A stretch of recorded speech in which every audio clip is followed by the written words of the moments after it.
सभी लोगों को मेरा नमस्कार। Nursing staff and other staff, आप लोगों को मेरी तरफ से होली की ढेर सारी शुभकामनाएं, बहुत सारा प्यार। लेकिन मैं आप लोगों को एक चीज़ बताना चाहता हूँ कि जैसे कोई भी पेशेंट हमारा हॉस्पिटल में भर्ती होता है, जो हम लोग नर्सिंग से काम करके जाते हैं, किसी अदर हॉस्पिटल में ज्वाइन करते हैं, कुछ चीज़ें ऐसी होती हैं जो हम लोगों को पता नहीं होती हैं तो डॉक्टर्स क्वेश्चन करते हैं। उसमें हम लोगों की मार तो नहीं पड़ती है, लेकिन मार से ज़्यादा हम लोगों को दे दिया जाता है कुछ टाइम के लिए। और बहुत सी चीज़ें पूछी जाती हैं जो हम लोगों को नहीं पता होती हैं। जो 10-10 साल 15-15 साल काम करते भी हो जाते हैं, उन लोगों को भी कुछ चीज़ें पता नहीं होती हैं, क्योंकि हम लोग नर्सिंग लेवल पे रहते हैं। भले कुछ भी कर लें, लेकिन नर्सिंग सो नर्सिंग। और आप लोगों को पता है कि नर्सिंग को किस दृष्टि से डॉक्टर्स देखते हैं, कैसे क्या देखते हैं। एक वहीं पर आरएमओ अगर बैठा रहता है, भले कुछ नहीं आता है, लेकिन हम लोगों से भी ज़्यादा सैलरी उठाते हैं वो लोग। बड़ा दुर्भाग्य है कि हम लोग इतना काम करने के बाद भी जो हॉस्पिटल मैनेजमेंट होते हैं वो हम ही को 4 गालियाँ दे करके जाते हैं। गालियाँ ज़रूर नहीं देते हैं, कभी कभी गालियाँ भी दे देते हैं, लेकिन क्या क्या सुनाते हैं पता नहीं हम लोगों को। फिर ऐसा लगता है कि यार ये ना किए होते तो ठीक था, ये हम अपने बच्चों को ना कराएंगे नर्सिंग तो ठीक है, क्योंकि उस चीज़ से, उस जगह से हम लोग गुजरते हैं। तो जैसे कोई भी डॉक्टर्स आते हैं तो पेशेंट एडमिट होता है तो बोलते हैं शॉक, या कहीं हम लोग इंटरव्यू देने जाते हैं तो बोलते हैं शॉक ऑफ जानते हैं। लेकिन कभी कभी जानते हुए भी बेअनजान बन जाते हैं, क्योंकि उस समय जब हमारे सामने वाला नर्सिंग सुपरिटेंडेंट या डिप्टी नर्सिंग सुपरिटेंडेंट या सीएनओ पूछता है, इसके बाद हमारे जो डॉक्टर्स होते हैं वो पूछते हैं, तो उस टाइम हमको कुछ भी नहीं आता है। आते हुए वो चीज़ हम भूल जाते हैं, है ना। तो एक ऐसे शौक है कि शौक क्या होता है। तो शौक मैं बता रहा हूँ, जो वो चीज़ होती है शौक, जब हमारे शरीर के ऑर्गन्स को रक्त और ऑक्सीजन नहीं पहुंच पाती है, तो वो कंडीशन में जो हमारे ऑर्गन्स होते हैं वो फेलियर की ओर जाने लगते हैं, उसे शॉक कहते हैं। जैसे shock is a medical emergency in which the organs and tissue of the body are not receiving an adequate blood flow. ठीक है। अब पूछेंगे कि शॉक के टाइप्स कितना होते हैं, यानी कितने प्रकार के होते हैं। नंबर 1, कार्डियोजेनिक शॉक, इसमें एसोसिएट विथ हार्ट प्रॉब्लम्स होती है। Number 2, hypovolemic shock. Hypovolemic shock में होता है caused of the adequate blood volume. ठीक है। Number 3, anaphylactic shock, caused of the allergic reaction. Number 4, septic shock. ज़्यादातर सबसे ज़्यादा हम लोगों का जो नर्सिंग में होता है, जो डॉक्टर से बोलते हैं वो सेप्टिक शॉक में पेशेंट चला गया। आज मैं बताता हूँ आपको सेप्टिक शॉक क्या होता है। Septic shock associated with the infection, जो मरीज को बहुत ज़्यादा इन्फेक्शन बढ़ जाता है। जैसे हमारा TLC 4000 6000 से लेकर के 10,000 के बीच होना चाहिए, कहीं कहीं 11,000 वैल्यू देते हैं। अगर वही हमारी TLC अगर 20,000 25,000 30,000 35,000 पहुँच जाएगी, क्या बोलेंगे उसको, सेप्टिक शॉक। ठीक। नंबर 5 जो शॉक होता है neurogenic shock, caused of damage to nerve system. जो हमारे न्यूरोजेनिक शॉक होते हैं, जो caused of the damage to nerve system, जो हमारे ब्रेन के नर्व्स होते हैं वो क्या होते हैं, कोलैप्स कर जाते हैं। वहाँ पर क्या होती है, ऑक्सीजन नहीं पहुँच पाती है। जब ऑक्सीजन नहीं पहुँच पाएगी ब्रेन, तो ब्रेन क्या होगा, डेथ हो जाएगी। होता है ना डेथ। तो बोलते हैं यार देखो, न्यूरोजेनिक शॉक में पेशेंट हमारा चला गया, अब उसकी बोलने की क्षमता चली गई, याददाश्त की क्षमता चली गई, और पेशेंट क्या होता है, कोमा में चले जाते हैं। इसी को कहते हैं न्यूरोजेनिक शॉक। अच्छा, साइन ऑफ सिम्टम्स क्या होते हैं यह भी मैं आपको बताता हूँ। कहीं कहीं पूछ लिया जाता है कि शॉक के साइन ऑफ सिम्टम्स क्या हो सकते हैं, तो आप लोग क्या बताएंगे? जब हमको पता ही नहीं है तो हम बताएंगे तो क्या बताएंगे, है ना? तो जब number 1 sign and symptoms, anxiety. Number 2 chest pain जबरदस्त होगा। नंबर 3 स्लो ब्रीथिंग, जैसे बहुत ज़्यादा ये ब्रीथिंग बहुत ज़्यादा फास्ट हो गई, यानी हमारे पेशेंट को सांस लेने में सबसे ज़्यादा दिक्कत होगी। अगर पेशेंट हमारा ऐसे कर रहा,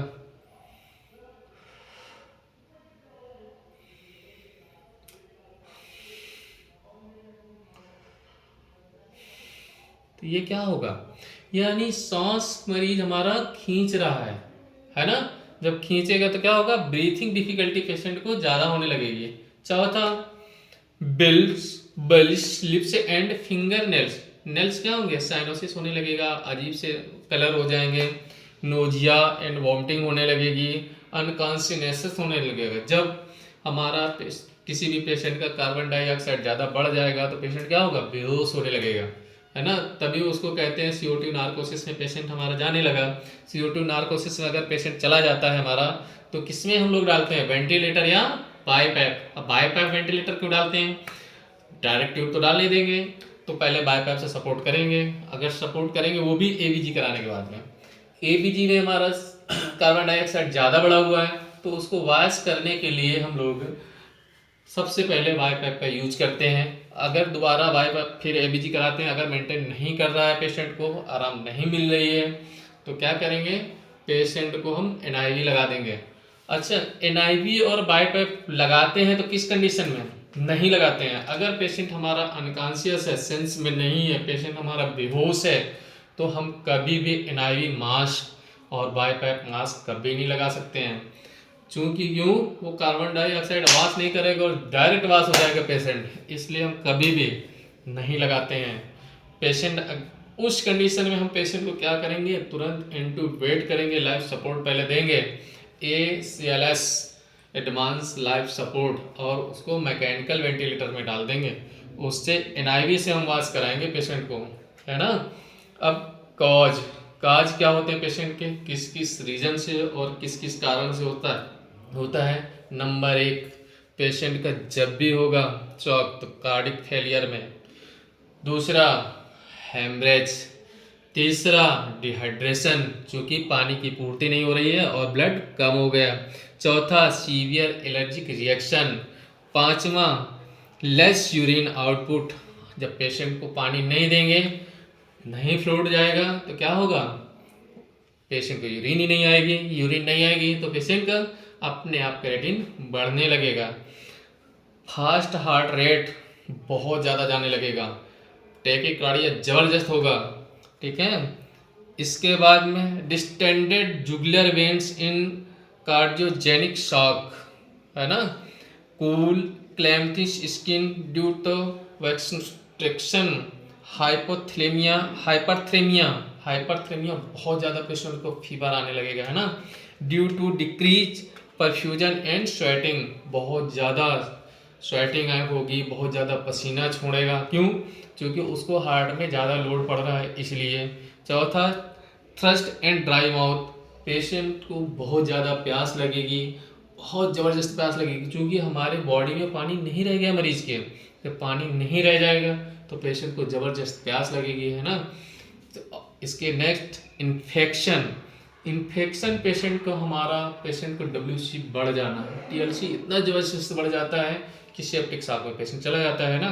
low blood pressure septic shock में एक चीज़ होती है कि बोलेंगे यार पेशेंट का BP नहीं मिल रहा है, तब भी बोलते हैं यार हमारा पेशेंट शॉक में चला गया, है ना? तो जब शॉक में चला जाएगा तो नारेड भी लगाएंगे, वैसोप्रेसिन भी लगाएंगे, है ना?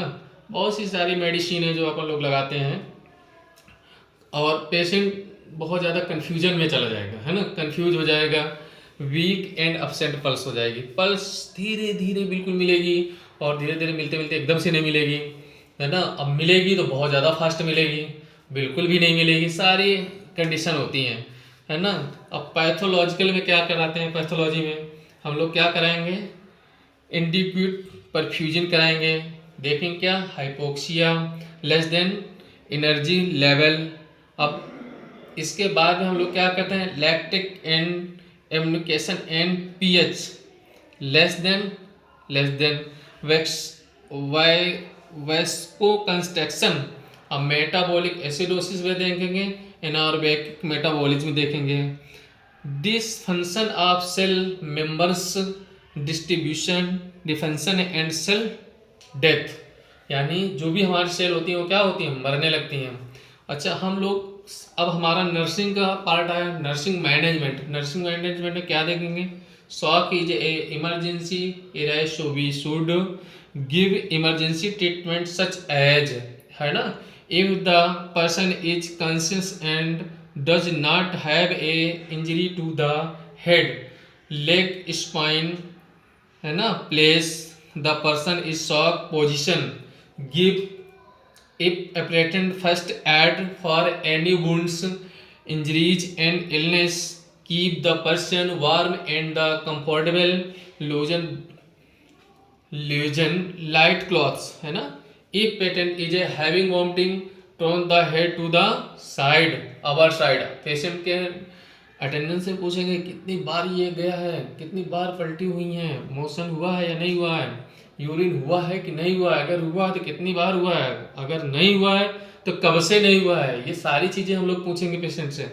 अब मैनेजमेंट हम क्या करेंगे पता है आपको, मैं अगर सेप्टिक शॉक में पेशेंट आया उस समय इमरजेंसी में हमारे पास कोई नहीं है, आरएमओ भी राउंड में चला गया, तो एक नर्सिंग का भी कर्तव्य होता है, नर्सिंग का भी वर्क होते हैं, नर्सिंग का भी एक मैनेजमेंट होता है। हम लोग क्या क्या देखेंगे, सबसे पहले पेशेंट को सारे वाइटल्स देखेंगे, फिर प्रोवाइड O2 थेरेपी, 100% O2 देंगे पेशेंट को, IV infusion of reduce hypovolemia, eg dextran plasma blood, ये सब देंगे पेशेंट को, है ना, vasoconstriction agent the maintaining blood pressure, eg इप्रोफेनिक नेफ्रोथ्रॉन, ये सब देंगे पेशेंट को, है ना, क्योंकि कभी कभी हमारा पेशेंट इतना सेप्टिक शॉक में चला जाता है कि बहुत ज़्यादा ब्लड लॉस हो जाता है, क्यों, क्योंकि आरटीए का पेशेंट आया और हेड इंजरी ज़बरदस्त हो गई और कहीं भी वुंड है आपने नहीं देखा, बराबर कंटिन्यू ब्लीडिंग हो रही है। अब ब्लीडिंग कंटिन्यू हो रही है तो क्या होगा, ब्लड लॉस हो जाएगा, ब्लड लॉस होगा तो पता है अगर ब्लड लॉस होगा तो कोई फैक्ट्री तो है नहीं शरीर में, है ना, तो फैक्ट्री नहीं है तो क्या करेंगे, हम तुरंत इमरजेंसी में तुरंत पेशेंट को भर करके देंगे, जो वुंड होगा उसको तुरंत सूचरिंग करेंगे, ड्रेसिंग करेंगे और अटेंडेंट से बोलेंगे जाइए आप ब्लड लेकर के आइए, है ना। यही होता है शॉक।